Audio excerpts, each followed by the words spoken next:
जिसके चरण सारी दुनिया धोती है, जिसके चरण सारी दुनिया धोती है, वो प्रेम में आके अपने मित्र सुदामा के चरण धोता है, वो है कृष्ण।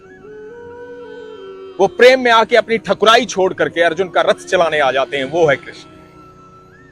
जब भक्त भगवान से प्रेम करता है तो भगवान सब कुछ छोड़कर चले आते हैं। तो ऐसे ही एक भक्त की कथा आपको सुनाने जा रहा हूं। उड़ीसा में माधव दास नाम के एक भक्त रहते थे, भगवान के अनन्य भक्त। जीवन में और कुछ नहीं, सिर्फ जगन्नाथ। ना कोई दोस्त, ना कोई साथी, ना कोई रिश्तेदार, सिर्फ जगन्नाथ। भगवान जगन्नाथ के अनन्य भक्त, जिनकी सुबह शाम सिर्फ उन्हीं का नाम लेने में जाती थी। वही उनके सखा थे, वही उनके साथी थे, वही उनके दोस्त थे और वही उनके दुश्मन भी। हर बात उन्हीं से करनी, झगड़ा भी उन्हीं से करना और प्रेम भी उन्हीं से करना। एक बार हुआ यूं कि माधव दास जो है वो बीमार पड़ गए। बढ़ती उम्र थी, बीमारी आ गई थी। वो इतने बीमार पड़ गए कि उनको बहुत वॉमिटिंग होती थी, उल्टी आती थी, दस्त लग गए थे, शरीर कमजोर हो रहा था। भगवान की सेवा करते थे लेकिन सेवा करने के लिए शरीर में ताकत ही नहीं रही थी। बहुत बड़े भक्त थे, सब जानते थे आसपास के माधव दास जो हैं बिना जगन्नाथ जी की सेवा किए एक कोर नहीं खाते, बिना जगन्नाथ जी की सेवा किए भोजन करते ही नहीं। तो बहुत सारे लोग आए माधव दास जी के पास कि प्रभु हम आपकी सेवा करते हैं, हमें काम करने दो, हम आपके लिए भोजन बनाते हैं, आप चिंता मत करो।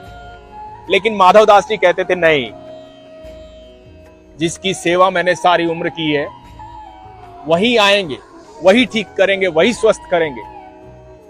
उनके अलावा किसी का अधिकार नहीं है कि वो मेरा काम करे। मेरा तो जो कुछ करेगा जगन्नाथ करेगा, मेरा तो जो कुछ करेगा वही करेगा। इतना प्रेम, इतना अगाध विश्वास बहुत कम लोगों को होता है जो भगवान पर सब कुछ छोड़ देते। सब छोड़ दिया भगवान पर। तो हुआ यूं कि शरीर की कमजोरी के कारण एक दिन माधव दास जो है बेहोश हो गए। हालात बहुत खराब हो गए, अंत समय निकट आने लगा। बताते हैं कि एक छोटा सा बच्चा आया माधव दास की सेवा करने। माधव दास बेहोश थे, वो बच्चा सेवा कर रहा था। सबको सेवा करने से मना कर दिया था माधव दास ने। माधव दास को जब होश आया, तब तो वो माधव दास है, वो अपने ठाकुर को कैसे नहीं पहचानेंगे। पहचान गए, बोले प्रभु आप मेरे काम कर रहे हैं। बच्चा मुस्कुराया कि पहचान गए माधव। अब माधव से माधव का मिलन था, भगवान का भक्त से मिलन था। माधव दास ने कहा कि प्रभु एक बात बताइए, आप मेरे काम करने आ गए, मेरा भोजन बनाने आ गए, मेरा बिस्तर लगाने आ गए, मेरे सारे काम करने आ गए।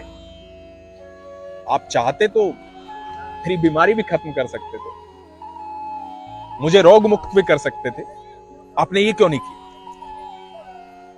दोस्तों, ये जवाब आप सुनिएगा, बहुत अद्भुत जवाब है भगवान जगन्नाथ जी का, भगवान श्री कृष्ण का।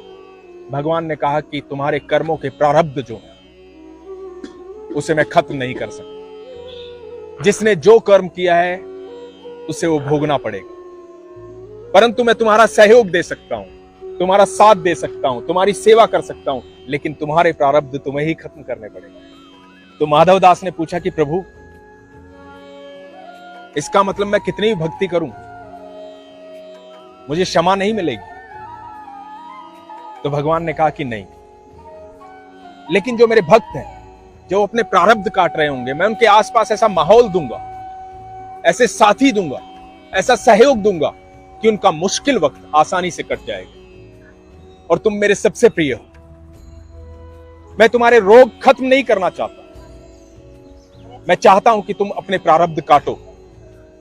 मैं तुम्हारी सेवा करूंगा, तुम्हारा साथ दूंगा, वो इसलिए क्योंकि मैं तुम्हें वैकुंठ ले जाना चाहता हूं। मैं इसी जन्म में तुम्हारे प्रारब्ध खत्म कर देना चाहता हूं, लेकिन तुम मेरे प्रिय भक्त हो और तुमने कहा है कि तुम्हारे कष्ट मुझे ले लेने चाहिए, तो तुम्हारे 15 दिन के कष्ट बाकी हैं, मैं तुम्हारे कष्ट स्वीकार करता हूं। दोस्तों, कहा जाता है कि वो 15 दिन आज भी भगवान जगन्नाथ बीमार रहते हैं अपने भक्त के प्रेम में। जगन्नाथ यात्रा से पहले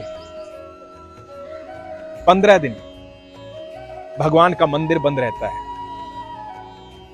भगवान के पट बंद रहते हैं।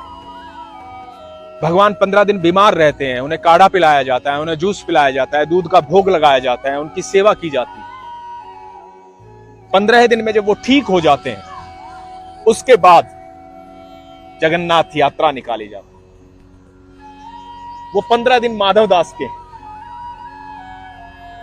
इस बात को याद रखिएगा, जब भी आप कष्ट में हैं तो आप अपने प्रारब्ध पूरे कर रहे हैं,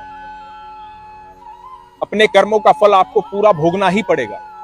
लेकिन आप ईश्वर के भक्त हैं, आप ईश्वर से प्रेम करते हैं, तो जिस तरह उन्होंने माधव दास का सहयोग दिया, उसी तरह से वो आपका सहयोग देंगे उन कर्मों के फल पूरे करने।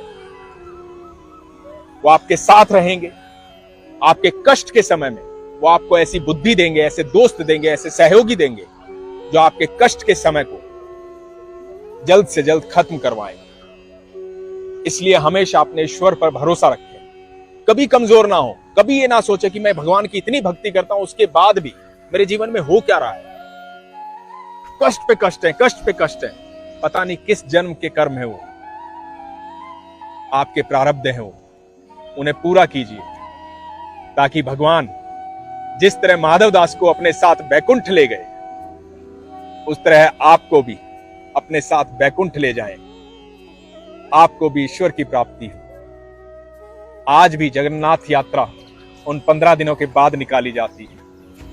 आज भी माधव दास के 15 दिन भगवान उतने ही प्रेम से काटते हैं, खुद बीमार रहते हैं लेकिन भक्त को अपने साथ बैकुंठ ले जाते हैं। यह है ईश्वर का प्रेम, उसकी भक्ति अद्भुत है, उसका प्रेम अद्भुत है।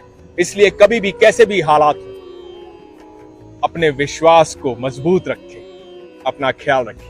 हरे कृष्ण।